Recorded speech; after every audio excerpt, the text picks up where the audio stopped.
Okay,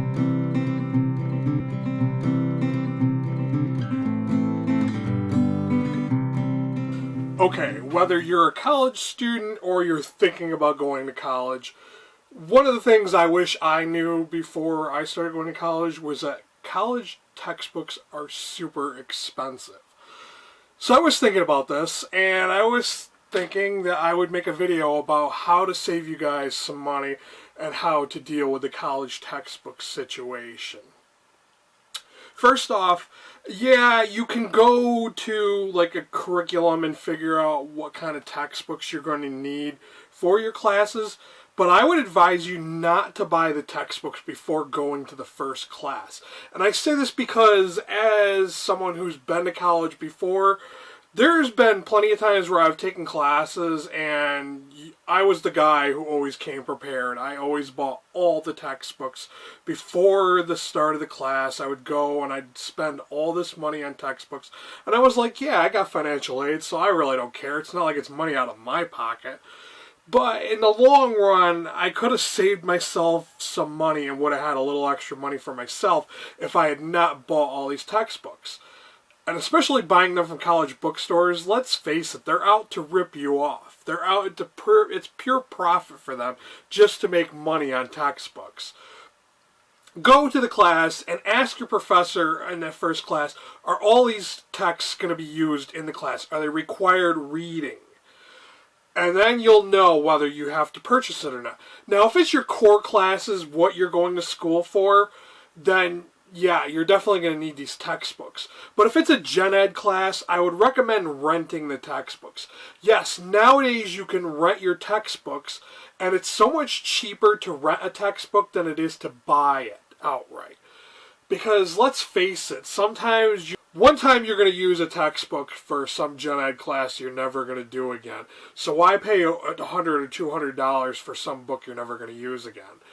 Another thing to do is check out Amazon and eBay, half.com. Check to see who's cheaper. If you happen to have the money to upfront the books you need for your classes instead of waiting for financial aid, then go to Amazon, go to half.com, and check their prices in comparison to what the bookstore is offering you. A lot of the times you're going to find that the books you need for your classes are like half the price of what the bookstore is charging you. Another way you can save money with textbooks is if you go to your school library, they have to have every copy of a text that's there for all the classes that they hold. So you can easily go to the library, make copies of the pages you need, or if some libraries don't allow you to copy. I've heard this before that some libraries will not allow you to make photocopies of textbooks. But there's ways around that. You can go and you can do the homework you need to do out of that textbook in the library. You're end of your semester, you've got all these books, you want to make your money back, and the college bookstore is offering you so much money to return your textbooks. It's not a good deal. It's seriously, yes, it's immediate cash in your hand, but they're only going to give you a fraction of what you paid for all these books. I recommend going to Amazon or listing them on eBay, half.com.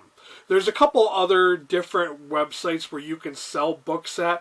Like, I've heard of people selling their old textbooks on Craigslist, but I've never really seen anybody have any real good luck on Craigslist, because when I look for Craigslist books, I always see like really outdated textbooks, like they're 10 years old and stuff like that. So I wouldn't really recommend using Craigslist. Yes, it's free, but unless you're selling something that's a high demand, like a car or something, I wouldn't waste your time with Craigslist. Go with Amazon. Yes, it takes a little bit of time. They take a certain percentage of the money you make, but it's immediate. You know, you get the money transferred to your bank account, and it's easy to use. So let's face it, that's a pretty good way of getting rid of your textbooks. So I hope these really quick tips helped you guys, and I hope it saved you guys some money, because I know being a college student is not easy, especially financially. So yeah, thanks for watching, and until next time, later guys.